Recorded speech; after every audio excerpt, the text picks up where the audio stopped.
Hi, my name's Nick Best. I'm CEO here at Upfront, and I'm just working through a video series with you now, talking about what it takes to pass CIMA case study exams.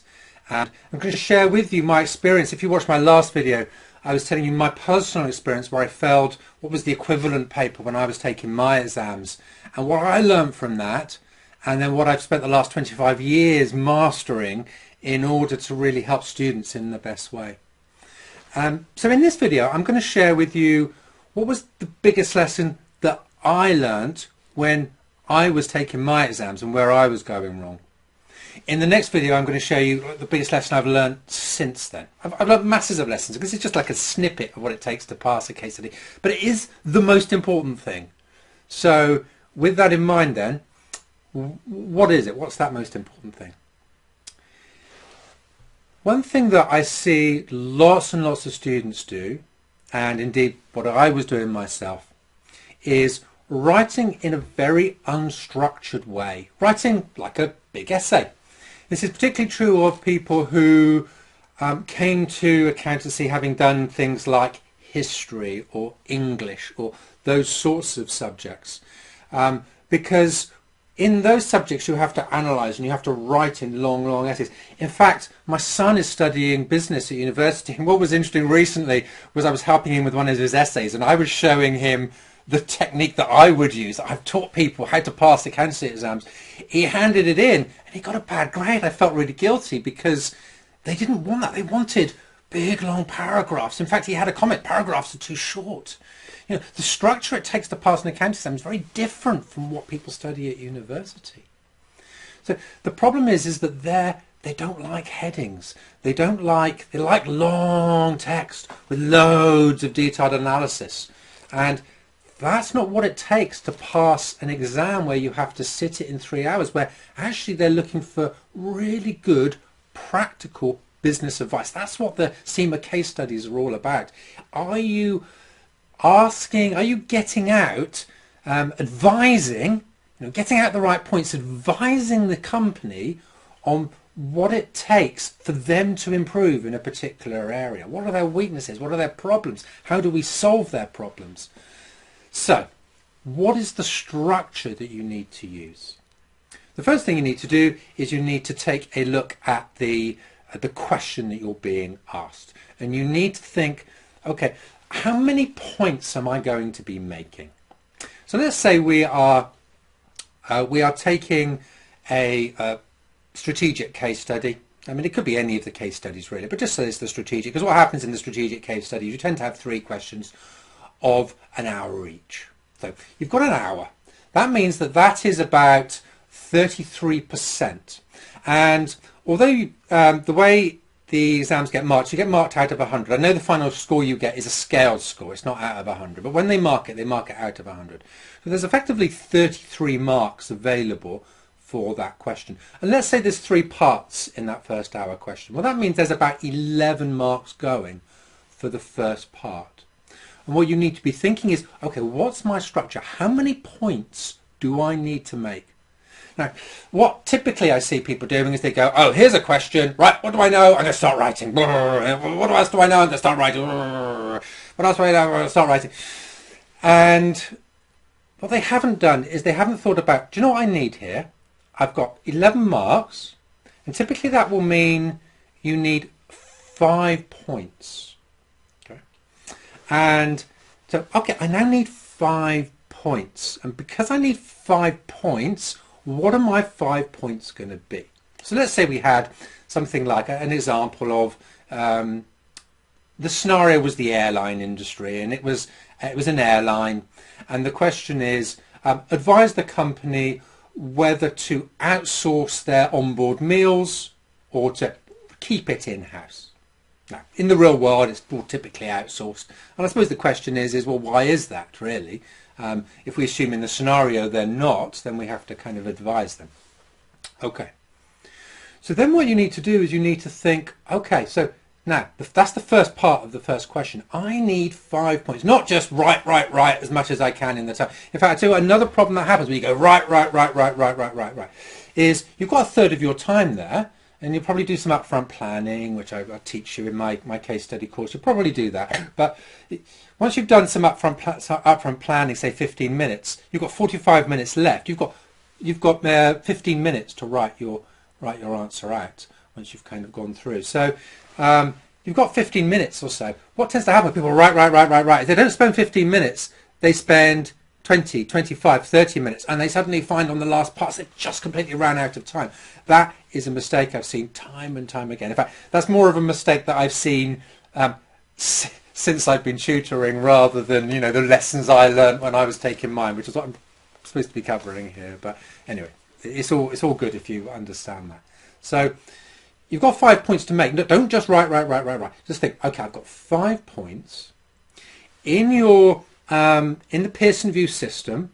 Write those 5 points down as 5 headings, and do that at the start. So you've thought of your 5 in the planning stage, in that 15 minutes planning stage that I spoke to you about. So you've got your 5 headings. Okay, and so let's say the first heading is expertise. Okay. Then what you need to do is, we're looking for about a paragraph a mark. These need to be short paragraphs.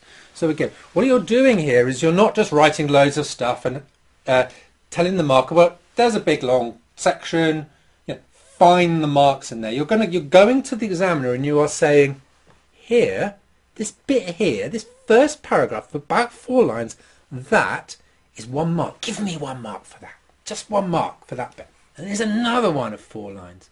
Give me a mark for that. And so what the marker can do is they go through going, yep, mark, mark, mark, mark, mark, and they can just add up the marks, put it onto their little system where they record their marks, and it all it just goes through. You're structuring your answer in order to make it easy for the marker to give you marks. What's interesting, sometimes students say to me, oh, but when I look at the CIMA official answers, they're not done like that. And to be fair, CIMA don't hide the fact that although they write their answers like that, actually the way I'm showing you to do this is the way actually they love seeing the actual answers on exam day. And what's interesting is you sometimes look at when I look at the CIMA guides, the examiner's guides after the exam, often they'll talk about people kind of going all over the place and just writing lots and lots without really making the points clear. This is the way to make your points clear. So you have these short paragraphs, and then you make those paragraphs focused. And typically, let's say it was the structure I'm describing to you, where I want 2 paragraphs for my first mark, and my first point is expertise. Okay, and so what I need to do in the first paragraphs is make my point and explain that point.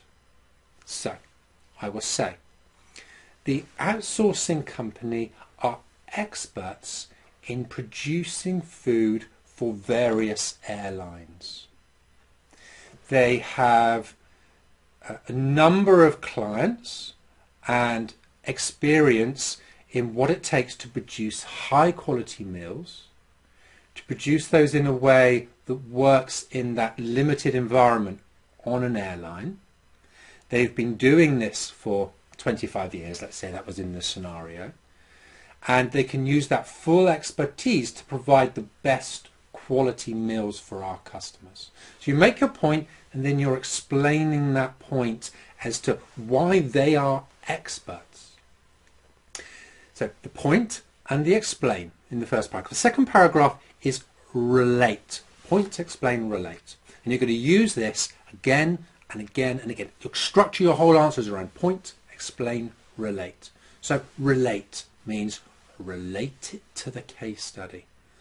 One of the biggest problems that you see in case studies is people are not, they've done all of that case study analysis, that pre-scene analysis, and you know, and then there's the information in the company, in the exam itself, and they're not relating it back to the points that were made. Now the question is, what do the company currently do in relation to their meals? Do they already outsource? Probably not, for asking this question. So do they have a problem with their meals? Maybe they do it in-house currently and it's absolutely brilliant. It's the highest quality and they can control, you know, one of the disadvantages of outsourcing is you lose control. They can control the meals, and it has to be done in a particular way because that's the way they do it. So if that's the scenario, then it's just not going to work here. So this is the thing: is you then have to relate. So let's just make something up.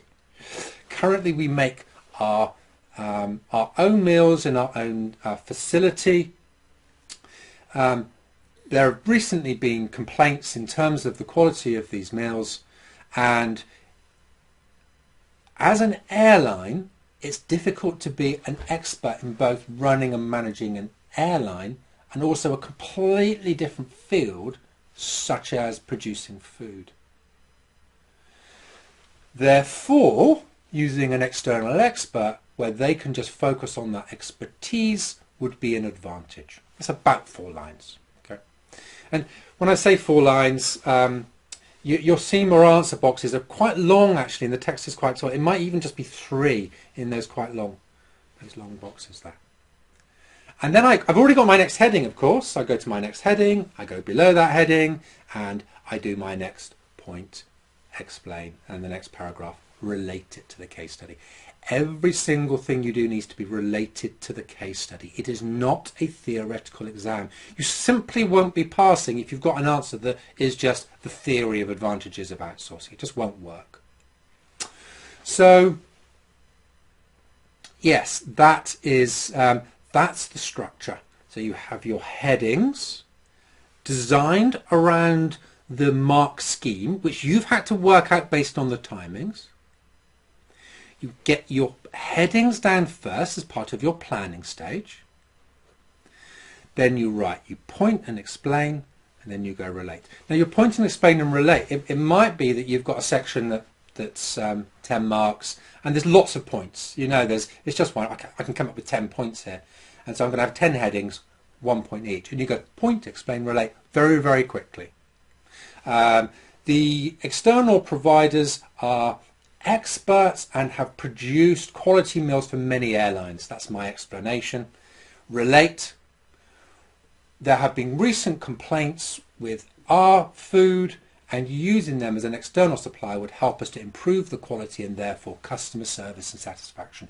So I've done it in one 4-line paragraph there, but notice I've still gone point, explain, relate. What's my point? Explain that point in more depth, then relate it to the case study. So depending on the structure you use, you'll have to do it either in 2 paragraphs. It could even be 3 paragraphs if let's say it was 10 marks and really there's 3 big points and you're going to do, well, and that's all right as well. You're just going to have to write 3 paragraphs for each. So do your point and explain, and then probably relate it in a couple of different ways. And you might go point, explain, use an industry example.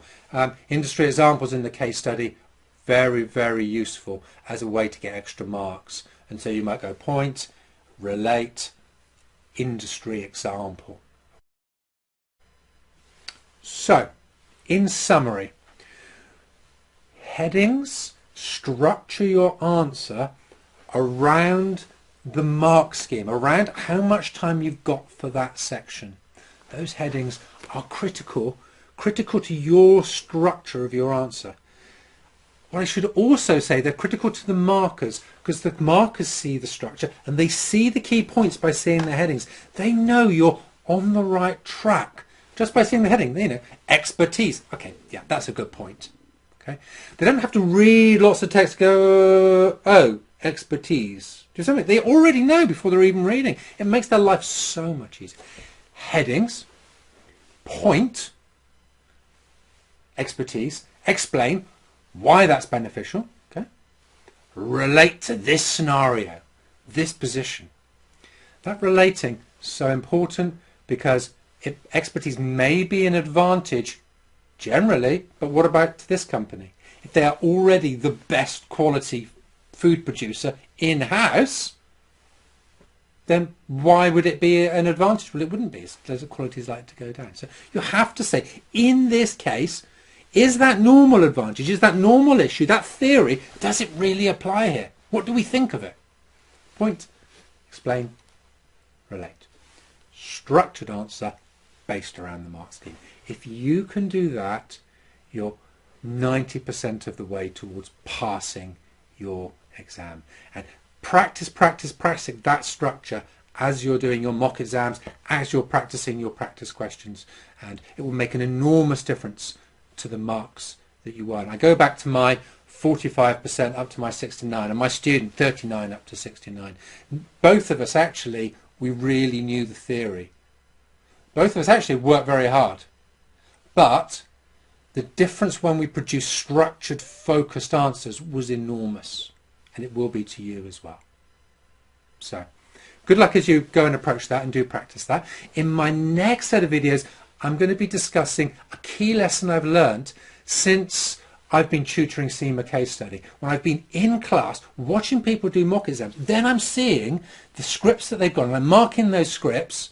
Okay, what is it that makes a big difference, as much as all the things I've spoken to you about in this video? Okay, so that's coming next. I'll see you then.